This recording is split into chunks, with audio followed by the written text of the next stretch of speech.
If you like the video, please click on the like button, write a comment, and subscribe to my channel. കയറി വരാനുള്ള escalator മാത്രമേ ഉള്ളൂ. ഇറങ്ങി പോകാൻ വേണ്ടി വളരെ ബുദ്ധിമുട്ടാണ്. ലഗേജും കൊണ്ട് ഇപ്പം ഈ കാണുന്ന ലഗേജുകളെയും കൊണ്ട് ഞങ്ങൾ രണ്ടുപേരും എങ്ങനെ എസ്കലേറ്ററിൽ നിന്ന് താഴോട്ട് ഇറങ്ങുമെന്നുള്ളതാണ് ഇപ്പോൾ ഒരു ചിന്താ വിഷയമായിരിക്കുന്നത്. ലിഫ്റ്റ് ആണ്, അതും വർക്ക് ചെയ്യുന്നില്ല. ഇവിടെ ലിഫ്റ്റിന്റെ പ്രൊവിഷനും ഇല്ല. यात्रियों कृपया ध्यान दीजिए, गाड़ी नंबर 16382 कन्याकुमारी से कोट्टयम होकर पुणे तक जाने वाली कन्याकुमारी पुणे एक्सप्रेस थोड़ी ही देर में तिरुवल्ला स्टेशन प्लेटफॉर्म नंबर 2 पर आएगी. Your attention please. Train number 16382 Kanyakumari Pune Express will arrive shortly on platform number 2. Pathanamthitta ഡിസ്ട്രിക്റ്റിലുള്ള ഏക റെയിൽവേ സ്റ്റേഷൻ തിരുവല്ല റെയിൽവേ സ്റ്റേഷനാണ്. അതിൻ്റെ മധ്യത്തിലാണ് ഈ നിൽക്കുന്നത്. നമ്മുടെ ഇവിടുത്തെ ഒരു പ്രധാനപ്പെട്ട പ്രശ്നം എന്നാന്ന് വെച്ച് കഴിഞ്ഞാൽ ഇവിടെ യാതൊരു വിധത്തിലുള്ള അടിസ്ഥാന സൗകര്യങ്ങളോ മറ്റും ഒന്നും തന്നെ ഇവിടെ ഇല്ല. ഞാനിപ്പം തിരുവല്ല റെയിൽവേ സ്റ്റേഷനിലെ എസ്കലേറ്ററിൽ കൂടി യാത്ര ചെയ്ത് മേളിലോട്ട് പോവുകയാണ്. അപ്പോൾ ഇതിനകത്ത് ഉണ്ടായിരിക്കുന്ന ഒരു അനുഭവം എന്നാന്ന് വെച്ച് കഴിഞ്ഞാൽ ഇത്രയും കോടിക്കണക്കിന് രൂപ മുതൽ മുടക്കി ഉണ്ടാക്കിയിരിക്കുന്ന ഈ ഒരു എസ്കലേറ്റർ അത് വൃത്തിയായിട്ട് സൂക്ഷിക്കാനോ അത് ക്ലീൻ ചെയ്യാനോ അത് മെയിൻറ്റെയിൻ ചെയ്യാനോ ആയിട്ട് ഇവരെ കൊണ്ട് സാധിക്കുന്നില്ല. ഒരു പക്ഷേ ഇവിടെ ആൾക്കാരുണ്ടായിരിക്കാം, ഇല്ലായിരിക്കാം, അത് അറിയത്തില്ല. കാരണം ഇതിൻ്റെ അവസ്ഥയാണ്. ഇത് നമുക്ക് കൈ തൊടാൻ പോലും പറ്റാത്ത ഒരു സിറ്റുവേഷനിലാണ് ഇതിൽ കൂടി വരുന്നത്.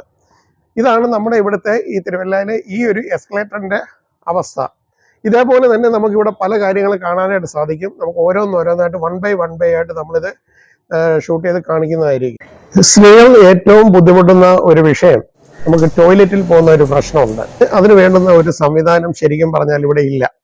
പേ ആൻഡ് യൂസ് എന്ന് പറയുന്ന ഒരു സംവിധാനം ഉണ്ടെങ്കിൽ തീർച്ചയായിട്ടും അത് വൃത്തിയായിട്ട് സൂക്ഷിക്കുകയും നമുക്ക് ഉപയോഗിക്കാനായിട്ട് സാധിക്കുകയും ചെയ്യും. അങ്ങനെ ഒരു സംവിധാനം ഇവിടെ ഇല്ല. അത് തീർച്ചയായിട്ടും അത് വേണ്ടിയതാണ്. തിരുവല്ല റെയിൽവേ സ്റ്റേഷനിൽ വന്നിട്ട് ആർക്കെങ്കിലും ആഹാരം കഴിക്കണമെന്നുണ്ടെങ്കിൽ യാതൊരു ബുദ്ധിമുട്ടില്ല, ഇവിടേക്ക് വന്നാൽ മതി. പക്ഷെ ഒരേ ഒരു പ്രശ്നമേ ഉള്ളൂ, അത് അടഞ്ഞു കിടക്കുകയാണ്. വർഷം 2 ഇതുവരെ അത് ഓപ്പൺ ചെയ്യാനോ അത് മുന്നോട്ടുള്ള നടപടിക്കോ ആരും തന്നെ തയ്യാറാകുന്നില്ല.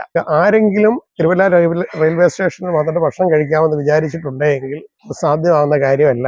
വീട്ടിൽ നിന്നും ഭക്ഷണം തയ്യാറാക്കി ഇവിടെ കൊണ്ടുവന്ന് കഴിക്കുക മാത്രമേ സാധിക്കുകയുള്ളൂ. പത്തനംതിട്ട ഡിസ്ട്രിക്റ്റിൽ ഉള്ള ഏക ഒരു റെയിൽവേ സ്റ്റേഷൻ തിരുവല്ലയാണല്ലോ. അതേപോലെ തന്നെ ശബരിമല പത്തനംതിട്ട ഡിസ്ട്രിക്റ്റിലാണ് സ്ഥിതി ചെയ്യുന്നത്. ഈ പത്തനംതിട്ട ഡിസ്ട്രിക്റ്റിൽ സ്ഥിതി ചെയ്യുന്ന ശബരിമലയിലേക്ക് വരുന്ന നമ്മുടെ ഭക്തന്മാര് തിരുവല്ല റെയിൽവേ സ്റ്റേഷൻ യൂസ് ചെയ്യാതെ ചെങ്ങന്നൂർ റെയിൽവേ സ്റ്റേഷനാണ് യൂസ് ചെയ്യുന്നത്. അത് എന്തുകൊണ്ട് നമുക്ക് ഇവിടെ കൂടെ ആക്കിക്കൂടാ? ചെങ്ങന്നൂരിനെ സംബന്ധിച്ച് അവിടെ കൺജസ്റ്റഡ് ആയിട്ടുള്ള ഒരു ഏരിയയാണ്. നമുക്ക് തിരുവല്ലയെ സംബന്ധിച്ച് തിരുവല്ലയിൽ പാർക്കിംഗ് സൗകര്യം എല്ലാം കൊണ്ടും സൗകര്യങ്ങൾ വളരെ കൂടുതലാണ്. ഇതിനകത്തൂടെ കടന്നു പോകേണ്ട രണ്ട് കാര്യങ്ങളാണ് ഇതിനകത്ത് പ്രധാനമായിട്ടുള്ളത്. ഇതുവഴി ബസ് സർവീസ് ഒന്നുണ്ടാവണം. ആ ബസ് സർവീസ് ഉണ്ടായെങ്കിൽ മാത്രമേ ഈ പറയുന്ന കാര്യങ്ങളൊക്കെ ഭംഗിയായിട്ട് നടക്കുകയുള്ളൂ. ശബരിമലയുടെ ഒരു ഇടത്താവളമാക്കി കഴിഞ്ഞാൽ തീർച്ചയായിട്ടും മാറാവുന്ന പ്രശ്നങ്ങളൊക്കെ ഉള്ളൂ. ഈ ഒരു സംഗതി ഇവിടെ വരികയാണെന്നുണ്ടെങ്കിൽ തിരുവല്ലയെ സംബന്ധിച്ചും നമുക്ക് വളരെയധികം നേട്ടമാണുള്ളത്. അതേപോലെ തന്നെ ഇവിടെയുള്ള ഓട്ടോ തൊഴിലാളികൾ, ഇവിടുത്തെ പോർട്ടർമാര്, അങ്ങനെയുള്ള എല്ലാ സംവിധാനങ്ങൾക്കും നമുക്കിത് കൊണ്ട് പ്രയോജനം തന്നെ ഉള്ളൂ. അതുകൊണ്ട് തീർച്ചയായിട്ടും എന്നെ ശ്രമിക്കുന്ന നമ്മുടെ പ്രിയപ്പെട്ട MP ആയാലും MLA ആയാലും തീർച്ചയായിട്ടും ഇത് കണ്ട് ഇതിനൊരു തീർച്ചയായിട്ടും ഒരു നടപടി എടുക്കുമെന്നുള്ള ഒരു പ്രതീക്ഷ വെക്കുന്നു തിരുവല്ലക്കാർക്ക് വേണ്ടി. യാത്രക്കാർ ദയവായി ശ്രദ്ധിക്കുക, ഈ കാണുന്നത് കുടിവെള്ളമല്ല. ഇത് ജസ്റ്റ് നമ്മുടെ കൈ വാഷ് ചെയ്യാനും മുഖം കഴുകാനും മാത്രമേ ഇത് ഉപയോഗിക്കുന്നുള്ളൂ. തിരുവല്ല റെയിൽവേ സ്റ്റേഷനിൽ ഒരു കുടിവെള്ളത്തിനുള്ളൊരു ഫെസിലിറ്റി ഇല്ല. യാത്രക്കാർ ഇവിടെ വന്നു കഴിഞ്ഞാൽ കുടിക്കാനായിട്ട് വെള്ളത്തിന്റെ ആവശ്യം നടക്കത്തില്ല. അവർക്ക് പൈസ കൊടുത്ത് ബോട്ടിൽ വാങ്ങാനേ സാധിക്കത്തുള്ളൂ. നമ്മുടെ യാത്രക്കാർക്കുണ്ടാകുന്ന ഒരു പ്രധാനപ്പെട്ട വിഷയമാണ് നമ്മളിപ്പോൾ ഈ കാണുന്നത്. അവർക്കൊന്ന് വന്നു കഴിഞ്ഞാൽ ഒന്ന് ഇരിക്കുവാനുള്ള ഇരിപ്പിടം അതുപോലും നല്ല രീതിയിലല്ല, അത് മുഴുവൻ തുരുപ്പടിച്ച് മനുഷ്യന് ഇരിക്കാൻ പറ്റാത്ത രീതിയിലുള്ള അവസ്ഥയാണ്. ഇതിലിരുന്ന് കഴിഞ്ഞാൽ ആ വരുന്ന വ്യക്തിയുടെ വസ്ത്രം പോലും തുരുമ്പിച്ചേ ഇവിടുന്ന് പോകത്തുള്ളൂ. ആ ഒരു അവസ്ഥയിലാണ് ഇവിടുത്തെ സിറ്റുവേഷൻ. അതേപോലെ തന്നെ ഈ കാണുന്ന പ്ലാറ്റ്ഫോമിന്റെ മധ്യഭാഗത്തായിട്ട് അതിന്റെ മേൽക്കൂരയില്ല. അതിന് ഏത് കാലത്താവുമോ ദൈവത്തിനറിയാം. നമ്മുടെ തിരുവല്ല റെയിൽവേ സ്റ്റേഷനിൽ വന്നിറങ്ങുന്ന ആൾക്കാർക്കുള്ളൊരു ഇൻഫർമേഷനാണ്. ഇതാരെങ്കിലും യൂസ് ചെയ്തിട്ടുണ്ടോ എന്ന് എനിക്കറിയത്തില്ല, എങ്കിലും ഒന്ന് കാണിച്ചു തരികയാണ്. നമ്മുടെ വേസ്റ്റ് ആയിട്ടുള്ള ഈ ബോട്ടിലുകൾ അത് നമ്മുടെ പരിസരങ്ങളിലേക്ക് വലിച്ചെറിയാതെ ഇവിടെ വന്ന് ഈ സ്വിച്ച് ഓൺ ചെയ്യുക. ഈ സ്വിച്ച് ഓൺ ചെയ്തതിന് ശേഷം ഇതിനകത്തേക്ക് നമ്മൾ ഇട്ട് കൊടുക്കുക.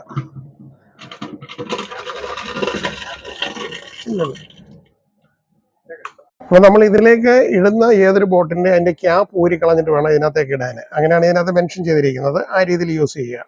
തിരുവല്ലയിൽ ഏതായാലും ആകെയുള്ള ഒരു സാധനമാണ്. നമുക്ക് ജനങ്ങൾക്ക് ഉപകാരപ്രദമായ ഒരു സംഗതിയാണിത്. അതുപോലെ പ്രധാനമായിട്ട് ഒരു കാര്യം പറയാനുള്ളത് ഇവിടുത്തെ എസ്കലേറ്ററിനെ പറ്റിയാണ്. ഏകദേശം ഒരു 2 കോടി രൂപ മുതൽ മുടക്കിയാണ് നമ്മൾ ഈ ഒരു എസ്കലേറ്റർ ഇവിടെ ഫിറ്റ് ചെയ്തിരിക്കുന്നത്. വളരെ ചുരുക്കി ചെയ്ത ഒരു സംഗതിയാണ്. കാരണം 2 കോടി കുറച്ച് ഇവിടെ ചെയ്യാൻ പറ്റത്തില്ലെന്നാണ് തോന്നുന്നത്. അതുകൊണ്ടായിരിക്കാം ഒരു പക്ഷേ 2 കോടിക്ക് പോയത്. പക്ഷെ ഒരു പ്രശ്നമുള്ളത്, ഒരു കാല് വയ്യാത്ത ഒരു വ്യക്തി ആ എസ്കലേറ്റർ വഴി മുകളിലേക്ക് വരാൻ പറ്റും. പക്ഷെ ആ വ്യക്തി എങ്ങനെ തിരിച്ച് താഴേക്ക് പോകും? താഴേക്ക് ഇറങ്ങാനുള്ള എസ്കലേറ്റർ ഇല്ല. പക്ഷേ അന്നത്തെ സാഹചര്യത്തിൽ ഒരു പക്ഷെങ്കിൽ 2 കോടി മുടക്കിയപ്പോൾ താഴേക്ക് ഇറങ്ങാനുള്ള എസ്കലേറ്റർ കിട്ടാഞ്ഞിട്ടായിരിക്കാം ഒരു പക്ഷെ അങ്ങനെ ചെയ്തത് എന്ന് നമുക്ക് ചിന്തിക്കാം. അത് നമുക്ക് എല്ലാവർക്കും അങ്ങനെ ചിന്തിക്കാം, അല്ല വേറെ വഴിയില്ല. അപ്പൊ ഈ പറഞ്ഞതിന്റെ ചുരുക്കം, നമുക്ക് താഴേക്ക് ഇറങ്ങുവാനും ഒരു എസ്കലേറ്ററിന്റെ ആവശ്യമുണ്ട്. ഈ പറയുന്ന എസ്കലേറ്റർ ഒക്കെ ഇവിടെ ഫിറ്റ് ചെയ്തിട്ട് വിശാലമായ രീതിയിലുള്ള ഉദ്ഘാടന കർമ്മങ്ങളൊക്കെ ഇവിടെ നടത്തിയത്. അതേപോലെ തന്നെ താഴോട്ട് നമുക്ക് ഇറക്കുന്ന ഒരു എസ്കലേറ്റർ ഫിക്സ് ചെയ്തിട്ട് അതിനൊരു ഉദ്ഘാടനം കൂടെ നടത്തിയേക്കാം. ഇവിടുന്ന് വരുവാണ് കോർബ ട്രിവാൻഡ്രം എക്സ്പ്രസ്സിലാണ് വരുന്നത്. തിരുവല്ലയിലാണ് ഞങ്ങൾ അവിടെ താമസം. ഇവിടെ പലപ്പോഴും വരുമ്പോഴുള്ള അസുവിധ കാണാറുണ്ട്. അതൊന്നുകൂടെ ഒന്ന് ഹൈലൈറ്റ് ചെയ്യാനാണ് ഞാനിപ്പോൾ ആഗ്രഹിക്കുന്നത്.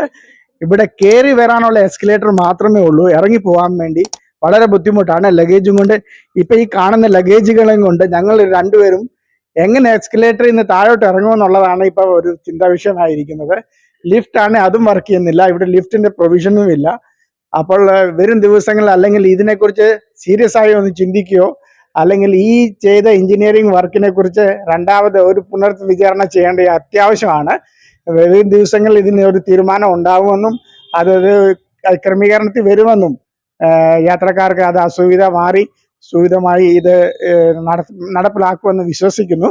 അതിനുവേണ്ടി ഞാൻ ഈ വിഷയത്തിൽ ഞാൻ അഭ്യർത്ഥിക്കുകയാണ്.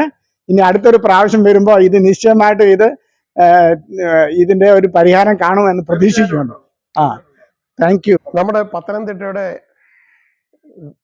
പ്രശസ്തനായ നമ്മുടെ MP സാർ ഇത് കാണുകയാണെങ്കിൽ അങ്ങ് വളരെ വളരെ വിഷമത്തോടു കൂടി പറയുകയാണ്, ഇതിന്റെ മുകളിൽ കയറിപ്പോയി എങ്ങനെയെങ്കിലും ഒന്ന് തിരിച്ചിറക്കുവാനായിട്ട് ഈ അടിയങ്ങളെ ഒന്ന് സഹായിക്കണം. അതല്ലാതെ വേറെ നിവൃത്തിയില്ല. തിരുവല്ല റെയിൽവേ സ്റ്റേഷന്റെ പാർക്കിംഗ് ഏരിയയാണ് ഈ കാണുന്നത്. എത്ര ശോചനീയാവസ്ഥയാണെന്ന് നോക്കിയേ. ഇവിടെ കൊണ്ടുവന്ന് നമ്മൾ പൈസ മുടക്കി വണ്ടി വെച്ചിട്ട് ആ വണ്ടി മഴയും വെയിലും കൊണ്ട് നശിച്ച് നാമാവശേഷമാവുന്നൊരവസ്ഥയാണ് ഇവിടെ ഉണ്ടാകുന്നത്. ഏകദേശം ഒരു 100 വണ്ടികളോ 100 കാറുകളോളം നമുക്കിവിടെ പാർക്ക് ചെയ്യാനുള്ള സൗകര്യമുണ്ട്. പക്ഷെ ഒന്നും പ്രോപ്പറായിട്ട് ഈ കാണുന്ന ഈ വണ്ടി പാർക്ക് ചെയ്യുന്ന സ്ഥലത്തെ ശോചനീയാവസ്ഥ നോക്കിയേ. ഇതാണ് ഇവിടുത്തെ അവസ്ഥ. നമുക്കൊരു വണ്ടി കൊണ്ടുവന്ന് വൃത്തിയാക്കി ഒരു വണ്ടി ഇവിടെ കൊണ്ടുവന്ന് പാർക്ക് ചെയ്യാൻ പറ്റുമോ? പക്ഷെ അവർ പൈസ വാങ്ങും, അതിന് സംശയമൊന്നുമില്ല. ആ ഒരു കാര്യത്തിലൊന്നും വിട്ടുവീഴ്ചയൊന്നുമില്ല.